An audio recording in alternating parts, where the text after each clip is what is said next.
Oh my gosh, it's week 4 already. I can't believe the weekend's over. Well, here we are, starting week 4. It's an exciting time. We have a quiz on Thursday and we have a midterm on Tuesday. For the quiz, you can expect basic Chapter 8 material on MLE and confidence intervals and sufficient statistic calculations. For the midterm, it's basically everything written here. There won't be any R except for bootstrapping confidence intervals in R, where I won't ask you to write any R code, but just ask you how to do this. There will be some in-class review on Thursday. I'll give you a practice midterm so you feel great about yourself, and the GSIs will go over that on Sunday, Monday, and Tuesday will be showtime. Today, we're going to cover generalized likelihood ratio test, and then we'll skip to chapter 11 temporarily to cover an application of generalized likelihood ratio test called a T and Z test. So generalized likelihood ratio tests generalize the simple hypotheses that we were doing with likelihood ratio tests, and we're going to define lambda now to be a ratio of not only the likelihoods, but the likelihoods maximized over theta in various sets. So omega naught is the allowable values for theta for the null distribution, and capital Omega is all allowable values of theta in the null and the alternative. So it's important to note that the denominator here is the likelihood of the maximum likelihood estimator, since the maximum likelihood estimator is at theta such that the likelihood is maximized, which is exactly what the denominator is. The generalized likelihood ratio test says reject the null if this ratio is less than C, otherwise accept the null. And how do you find C? Well, it depends on alpha. Now, here's an important example. So we have some normals with sigma squared known. We have a two-sided hypothesis. So right away you can see this is not a simple hypothesis. Omega is all real numbers here. The numerator is given here and the denominator is given here. So we can write down lambda, and notice that we can calculate lambda if we're given our data. We would know what x bar is in that case.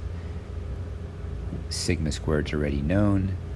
Mu naught is the null hypothesis value. So everything is known here, so this is going to be a number. How do we know whether this number is large or unusual, which would lead us to reject the null hypothesis? Since so how would you know that? Well, there's a trick here. We don't know what the distribution of lambda is, but we'll see we know what the distribution of -2 log lambda is. It turns out to be a chi-square distribution. So lambda less than C is equivalent to -2 log lambda greater than some constant k, and -2 log lambda, following some algebra, we can see is just n over sigma squared, x bar minus mu naught quantity squared, which, if the null is true and the expectation of x is mu naught, then this is nothing else than z squared, the standard normal squared, which is a chi-squared 1 degree of freedom. So assuming the null is true, our -2 log lambda is a chi-squared 1 degree of freedom. Now, you compute some data and you get a number. So you basically want to know whether that number is extreme or not. You're going to reject the null if this number is greater than k. So it turns out to be a one-side test. Here's the picture of a chi-squared 1 degree of freedom. We're going to reject if our k is we're going to reject if our minus 2 log lambda puts us in the rejection region shown here, where the cutoff is chi-squared alpha, which is something you can compute in R. So there you go. Now, what is quite amazing is that it's no accident that minus 2 log lambda is a chi-squared in this example. So in fact, if the likelihood function is smooth, then the null distribution of minus 2 log lambda is always going to be approximately chi-squared, with degrees of freedom equal to the dimension of omega minus the dimension of little omega. So in our previous example, the dimension of omega is 1 because R, the real numbers, is a one-dimensional space, and the dimension of any finite set of points or discrete set of points is always 0. So we have 1 minus 0. So in some later applications that we'll do, you'll see examples where we get dimensions not equal to 1 but greater than 1. Here's an example that I had you guys do. Suppose a political bill is taken to determine the fraction of population P that supports a particular bill. Suppose you want to test if P is a half versus P is not a half. What's the GLRT at the 5% level of significance? So being as brilliant as you all are, many of you figured out that your sample is taken from a Bernoulli P. You knew how to write the likelihood. You knew or guessed that the maximum likelihood is the sample mean.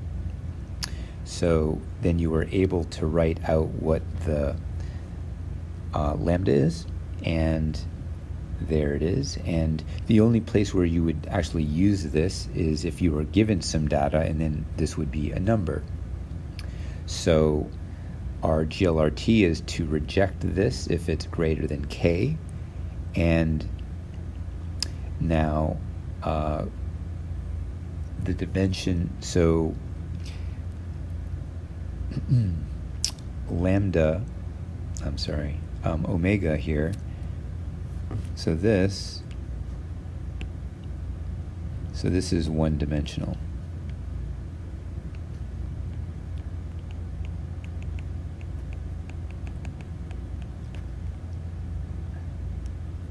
Oops, that did not come out well.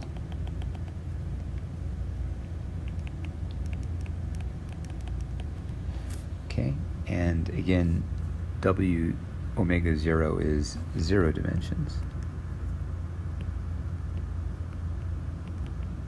So we get a chi-squared with 1 dimension just like before, and the cutoff is 3.84. So our GLRT is reject if our